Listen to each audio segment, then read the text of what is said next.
Obviously very, very proud of our football team. Everybody involved, support staff, and most of all the players. It's been a great group, and kind of represented that last whatever it was 45 seconds. These guys just don't give up. They got a lot of resiliency. They just keep fighting, and I can't say enough about them. So it's been a lot of fun to be with these guys on a daily basis. I got an email last week that it was a positive email. Someone who likes us.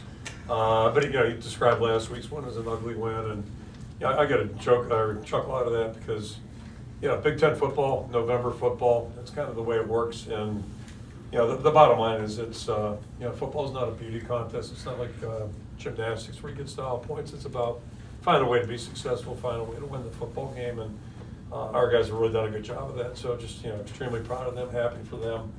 To get 10 wins is special in a season. It's hard to do. And, walk out here with our 7th win in the conference to come back with a trophy. Those things are all really good, and just extremely happy for everybody involved. And, that's the best part about what we do. So just a really good locker room. Just happy for the guys. Like a lot of our games, just a lot of good stories today. And you think about Herkett and Meter coming up big there in the last, 30 seconds. It's just kind of the way it's gone this year. Somebody steps up and does a great thing, and just really proud of the guys. So happy for them. We're all going to enjoy this one tonight. We'll enjoy it tomorrow, and then we'll get back into work on Sunday. Plenty of things to clean up. Obviously, a lot of work to do between now and next Saturday, but it's going to be nice to enjoy this thing a little bit. And one nice thing about playing Friday, you get a little buffer there where you can actually, maybe enjoy things a little bit. So plan on doing that, and then we'll get back to work here Sunday. So I'll throw it out for questions.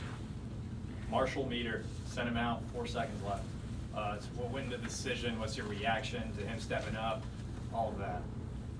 I'm not overly surprised. You never take anything for granted, first of all. I'm not going to play that card, but not overly surprised. And Drew just had a tough day today. He had a tough day. He's been a really good performer for us, and just so consistent. But the fact that 2 kickoffs go out of bounds, that's not characteristic. So it just felt like maybe it's best to let him sit a little bit. And then the other component there was Marshall. Since he's shown up, he's a delightful young guy. He's just a really good young guy.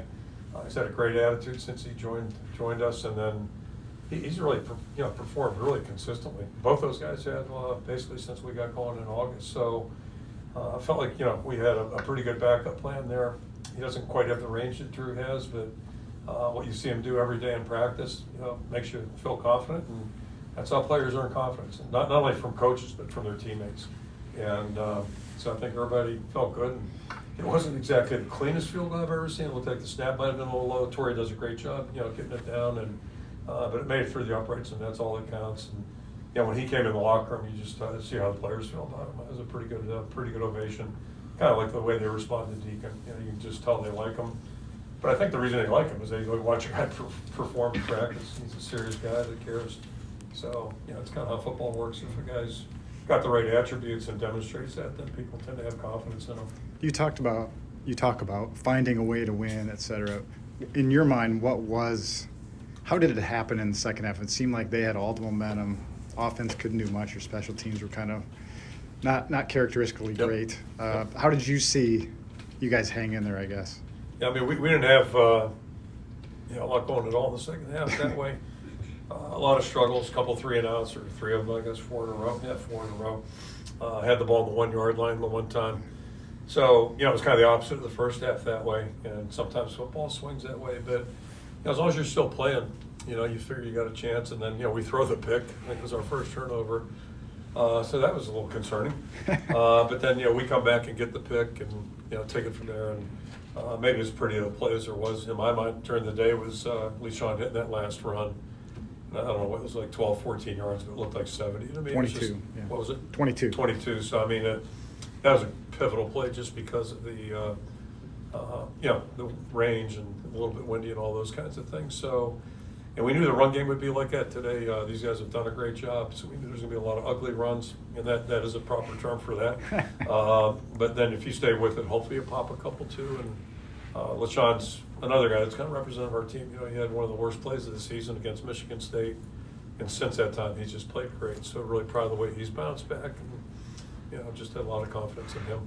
When you look at Ethan Herkett and kind of the zone blitz that was called on that play, I mean, what was kind of your vantage point from that, and what did you think of the play call before it actually happened? Well, I mean, I don't second guess calls. First of all, offense, defense, or special teams. And our guys do a great job there, but that's a tough thing. It can be a tough deal if a guy is hitting a little bit of D line that pops out. So yeah, just it was great timing. Great opportunistic play, and then he looked pretty good run the football too. And I was just telling somebody there, I go back to when Reese and I went to Xavier High School when he's an underclassman. And Reese was telling me, I thought he might be as good a player as it was in the state as an underclassman. I asked him the question. I said, so why aren't we offering this guy? And then Reese is really tentative on all that. He has to talk to the 8th grade nurse and all that stuff before he can do anything. But it's we didn't know if he had the speed to be a linebacker. Reese was concerned about that. But a lot of those guys make a pretty good D lineman. And Ethan's just a high motor guy and a really smart player, so it was a great moment for everybody. When Marshall was in the portal, just how did you get connected with him? Yeah, the kicking world's like a whole different world. It's like quarterbacks. I mean, now we're in the portal era. But kickers and quarterbacks, because again, only one plays typically, they seem to be a little bit more apt to transfer or whatever. And I'm still not quite sure why he did, but he came in on a visit and really impressive young guy. He did a nice job at Central, so he wanted to leave, and I'll tell you, we're thrilled to get him. Really glad he's here. So. Yeah, I don't know the full backstory on that, but the kicking world's a little bit different. Kickers, and then you got the punters. Now you're going, intercontinental, so it's a whole different chapter too. Kirk, over the years, your teams have been excelled in these being comfortable in the uncomfortable. This was kind of to define this. How do you coach that? It starts with getting the right guys. You got to get guys that have a competitive nature and that aren't tough-minded. Because ultimately the game comes down to that. And then I think, just again, if you look historically at our program, I'm going way back. We had a good stretch in the 20s, right? Good stretch in the 20s, and then Howard Jones went to USC. Had that good run in the 50s, and then, since my time, 81, and I missed the first 2 years, but it's been a lot of close games. I mean, the big games have been close games, and it's just kind of, we maybe aren't as endowed as a couple programs, so that's kind of the world we're going to live in, and you got to figure out a way to be successful. And not that we're conceding anything in terms of but reality is reality too. And I think a big part of life is just knowing who you are, what you are, and then find a way to be successful with that. And there's a lot of different ways to be successful. So you got to play to your strengths, and but I think a lot of it just gets back to the kind of guys we work with on a daily basis, and obviously the coaches have to believe in what we're doing too. It's a big part of it.